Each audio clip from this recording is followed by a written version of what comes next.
राहुल सांकृत्यायनी की पुस्तक वोल्गा से गंगा तक के पिछले एपिसोड में हम इसकी 19वीं कहानी सफदर में अब तक पढ़ चुके हैं कि सफदर और शंकर दुनिया की राजनीति के ऊपर चर्चा करते हुए कहते हैं कि कितना बेहतर हो यदि रूस की तरह ही अन्य देशों में भी साम्यवादी सरकारें स्थापित हो जाएं तो मानवता का बहुत भला होगा, क्योंकि साम्यवाद पूरे विश्व को एक कुटुंब की तरह देखता है और जितनी जरूरत हो उतना ही प्रोडक्शन किया जाए इस पर जोर देता है, जिससे ना तो रिसोर्सेस वेस्ट हो और जितना भी प्रोडक्शन किया जाए उसकी खपत भी सब में बराबर तौर पर हो जाए। उसके बाद वे लोग देश के राजनीति के ऊपर चर्चा करते हुए कहते हैं कि गांधी के असहयोग आंदोलन से सफदर बहुत प्रभावित दिखते हैं, जिसे सुनकर शंकर चौंक जाता है। लेकिन सफदर कहते हैं कि 1857 के विद्रोह के बाद यदि इतना बड़ा जन आंदोलन कर जनता को उस आंदोलन से कोई जोड़ सका है तो वह है गांधी।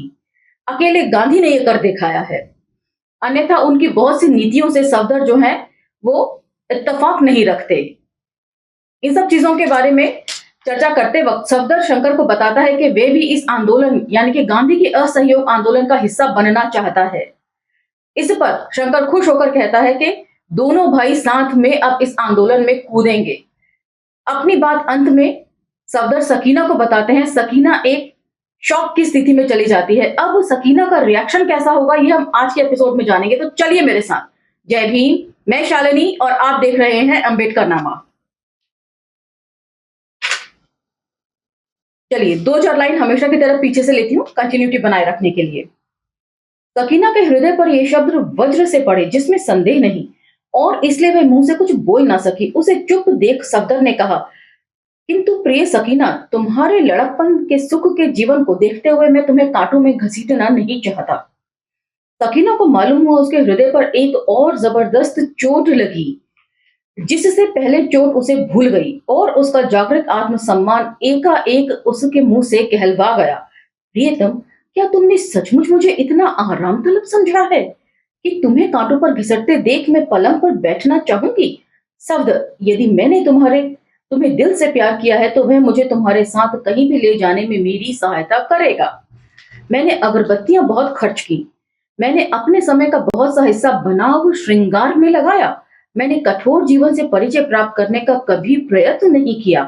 किंतु सफदर, मेरे तुम ही सब कुछ हो, इसलिए नहीं कि मैं तुम पर भार हूं, बल्कि इसलिए कि मैं कह रही हूं कि मैं तुम्हारे साथ रहूंगी और जैसे तुमने इस जीवन में पथ प्रदर्शन किया है वैसे ही आने वाले जीवन में भी पथ प्रदर्शन करना। सफदर को इतनी आशा न थी, यद्यपि वे जानते थे कि सकीना का संकल्प बहुत दृढ़ होता है। सफदर ने कहा, मैंने नए मुकदमे लेने बंद कर दिए हैं, पुरानों में से भी कितनों को दूसरों के सुपुर्द करने जा रहा हूं। मुझे आशा है कि इसी हफ्ते में कचहरी से भी छुट्टी हो जाएगी। एक बात और सुनो सकीना, शंकर भी मेरे साथ कूद रहे हैं। शंकर? सकीना ने विस्मय से कहा। शंकर रत्न है सकीना, रत्न। मेरे साथ में दुनिया के छोर तक जाता, ऑक्सफोर्ड में मैं बराबर उसकी याद करता रहा। लेकिन सफदर, शंकर की कुर्बानी तुमसे ज्यादा है। उसने कुर्बानी के जीवन को स्वयं अख्तियार कर रखा है सकीना। जानबूझकर वह वहां से टस से मस नहीं हुआ, नहीं तो वह अच्छा वकील हो सकता था, अपने महकमे में भी तरक्की कर सकता था। उसके 2 बच्चों के मरने पर मैं बहुत रोई थी, किंतु अब समझती हूँ 4 में से 2 का बोझ कम हुआ ही अच्छा हुआ। और चंपा, शंकर के इस निश्चय को कैसे लेगी सकीना? वह आंख मूंद कर स्वीकार करेगी। उसने मुझे तुम्हारा प्रेम सिखलाया सफू। हमें अपने भविष्य के रहन सहन के बारे में भी तय करना है। तुमने तो अभी कहा, सोचने का अवसर कहाँ पाया, तुम ही बतलाओ। हमारे गांव की दाई शरीफन और मंगर को छोड़कर बाकी सभी नौकरों को महीने की तनख्वाह देकर और इनाम देकर विदा कर देना होगा। ठीक। दोनों मोटरों को बेच देना होगा। बिल्कुल ठीक। 1-2 चारपाई और कुछ कुर्सियों के सिवा घर के सभी सामान को बंटवा या नीलाम कर देना होगा। यह भी ठीक। लाटूश रोड पर जो खाला की हवेली हमें मिली है उसी में हमें चलकर रहना होगा और इस बंगले को किराए पर लगा देना होगा। बहुत अच्छा। और तो कोई बात याद नहीं पड़ रही। मेरे कपड़े, विलायती कपड़े, क्योंकि गांधी के असहयोग में विलायती कपड़ों की होली जलाई गई थी, इसी बात को लेकर सकीना पूछ रही हैं। अब सफदर का जवाब सुनिए। गांधी के असहयोग में दाखिल हो रहा हूं, इसीलिए कह रहा हूं, मैं इन्हें जलाने के पक्ष में नहीं हूं। खासकर जबकि विलायती कपड़ों की होली काफी जलाई जा चुकी है, लेकिन मेरे खद्दर का कुर्ता और पायजामा सिलकर परसों ही आ रहा है। बड़े खुदगर्ज हो सफू, खद्दर की भारी भरकम साड़ी पहनोगी सकीना? मैं तुम्हारे साथ दुनिया के अंत तक चलूंगी। और इन कपड़ों को, यही समझ में नहीं आता, यदि नीलामी में बिक जाते तो उसी दाम से गरीबों के लिए कपड़े खरीदकर बांट देती। खैर, बांट बूंट की कोशिश करूंगी। तीसरा भाग, और ये अंतिम भाग भी है। सफदर जैसे उदयमान बैरिस्टर के इस महात्याग का चारों ओर बखान होने लगा। यद्यपि खुद सफदर इसके लिए अपने से ज्यादा शंकर को मुशहक समझते थे। अक्टूबर और नवंबर भर सफदर को घूमकर लोगों में प्रचार करने का मौका मिला था। कितनी ही बार उसके साथ सकीना और कितनी ही बार शंकर भी रहते थे। उसका मन गांव में ज्यादा लगता था, क्योंकि उसका विश्वास जितना गांव के किसानों और श्रमिकों पर था, उतना शहर के पढ़े लिखों पर नहीं था। लेकिन हफ्ते के भीतर ही उन्हें पता लगा कि उनकी फसीह उर्दू का चौथाई भी लोगों के पल्ले नहीं पड़ रहा। मतलब गांव के लोग जो है वो देशज शब्दों को सुनने के और समझने के ज्यादा आदी होते हैं। पढ़े लिखों की सोफिस्टिकेटेड भाषा के शब्द वे जल्दी से नहीं पकड़ पाते और ना ही उन्हें उसमें इंटरेस्ट आता है। शंकर ने शुरू से ही आइन गईन में व्याख्यान देना शुरू किया था, जिसका असर को देखकर सफदर ने अवधी में बोलने का निश्चय किया। पहले उनकी भाषा में किताबी शब्द ज्यादा आते थे, किंतु अपने परिश्रम और शंकर की सहायता से 2 महीने में बीतते बीतते उन्हें अवधि के बहुत भूले और नए शब्द याद हो गए और ग्रामीण जनता उनकी एक एक बात को झूम झूम कर सुनती। दिसंबर विद इन ब्रैकेट सन 1920 ईस्वी के पहले सप्ताह में अपने यहाँ के बहुत से राष्ट्रकर्मियों की भांति शंकर और सफदर भी साल भर के लिए जेल की सजा पा फैजाबाद जेल में भेज दिए गए। चंपा और सकीना उसके बाद भी काम करती रही, किंतु उन्हें नहीं पकड़ा गया। जेल में जाने पर सफदर नियम से 1 घंटा चरखा चलाते। जो लोग उनकी गांधी विरोधी राजनीतिक विचारधारा को जानते थे, उनके चरखे पर कटाक्ष करते।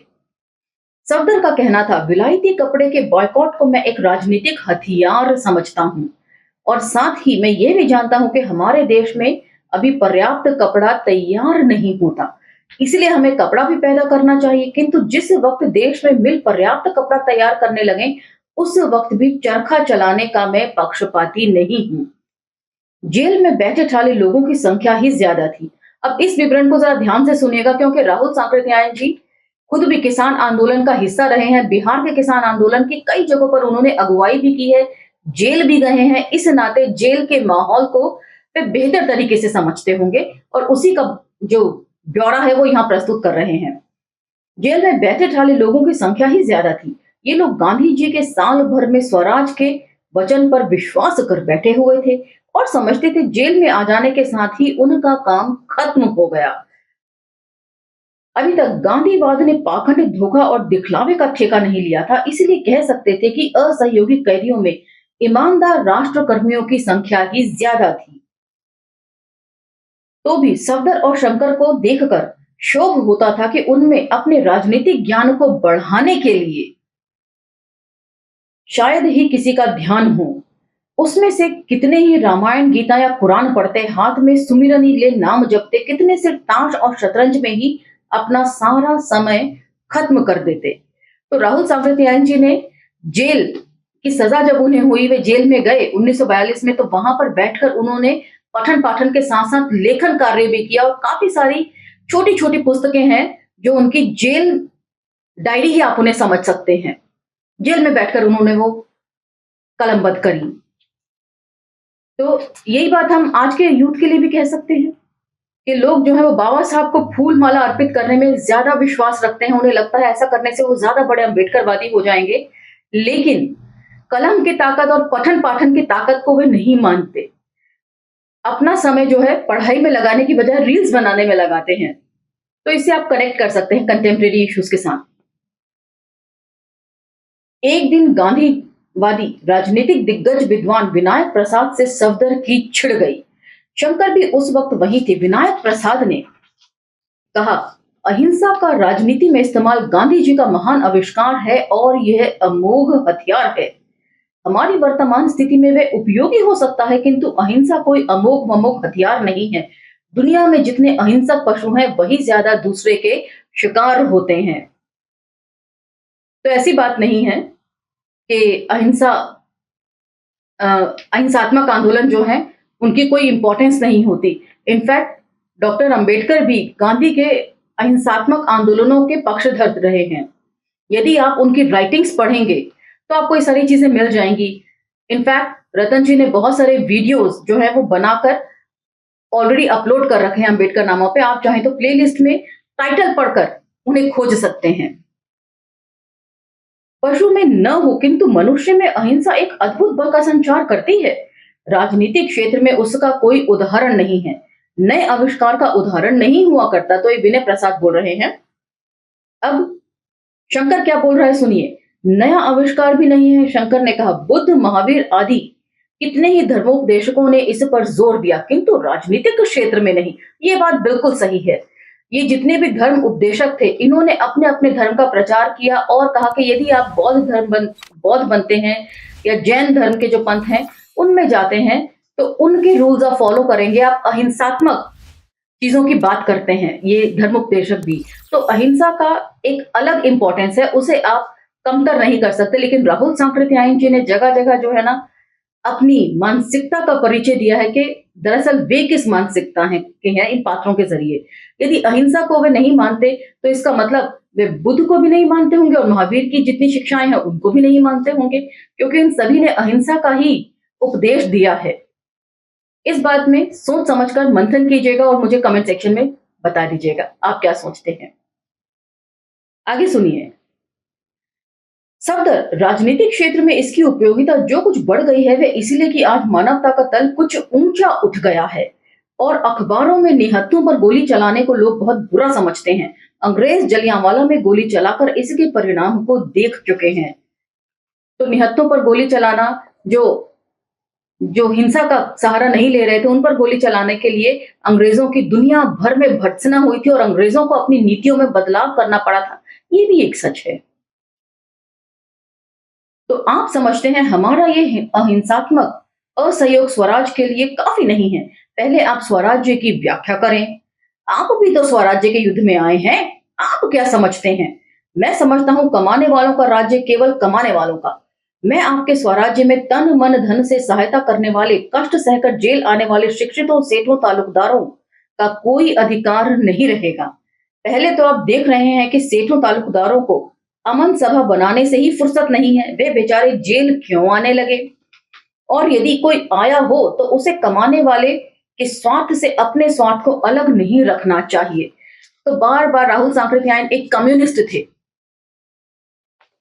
तो कम्युनिज्म की जो झलक है वो इनके लेखन में दिखाई देती है। ये आर्थिक बराबरी की बात कर रहे हैं और जैसा कि पिछले एपिसोड में मैंने कहा था, डॉक्टर अंबेडकर इसे सीधे से खारिज करते हैं अपनी जाति के विनाश में कि आर्थिक समानता हो जाने के बावजूद भी जातिगत विषमता बनी रहेगी और जाति के प्रश्न को हल किए बगैर आप आगे नहीं बढ़ सकते इस देश की, चाहे वह आर्थिक नीति हो, चाहे सामाजिक नीति हो, चाहे राजनीतिक नीति हो। और सुनिए, शंकर और सफदर बराबर पुस्तकों के पढ़ने तथा देश की आर्थिक सामाजिक समस्याओं पर मिलकर विचार किया करते थे। तो पढ़ाई लिखाई का कोई और सब्स्टिट्यूट नहीं है, ये बात तो साबित होती है। पहले तो दूसरे उनकी बातों को कम सुनने के लिए तैयार थे, किंतु जब 31 दिसंबर विद इन ब्रैकेट सन 1921 ईस्वी की आधी रात भी बीत गई और जेल का फाटक नहीं खुला तो उन्हें निराशा हुई और अब चौरी चौरा में आतंकित उत्तेजित जनता द्वारा चंद पुलिस के आदमियों के मारे जाने की खबर सुनकर गांधी जी ने सत्याग्रह स्थगित कर दिया। तो कितने ही लोग गंभीरता से सोचने पर मजबूर हुए और वे कुछ आगे चलकर सफदर और शंकर की इस राय से सहमत हुए कि क्रांति का शक्ति स्रोत सिर्फ जनता है, गांधी का दिमाग नहीं। गांधी ने जनता की शक्ति के प्रति अविश्वास प्रकट कर अपने को क्रांति विरोधी साबित किया है। तो ये बात में भी काफी सच्चाई है, क्योंकि भगत सिंह के राजनीतिक दस्तावेजों को जब आप पढ़ेंगे तो भगत सिंह ने भी ये सारी बातों का उल्लेख किया है किसान आंदोलन वाले आर्टिकल को लेकर। उसका पूरा पाठन मैंने किया है, आप सुन सकते हैं। इसी के साथ ये एपिसोड समाप्त होता है और अगले एपिसोड में इसकी अंतिम कहानी की तरफ हम बढ़ जाएंगे। वीडियो पसंद आता है तो लाइक शेयर सब्सक्राइब जरूर कीजिए। असहमतियों का भी स्वागत है। अब मुझे आज्ञा दीजिए, मिलते हैं अगले एपिसोड में अंतिम कहानी के साथ। जय भीम, धन्यवाद।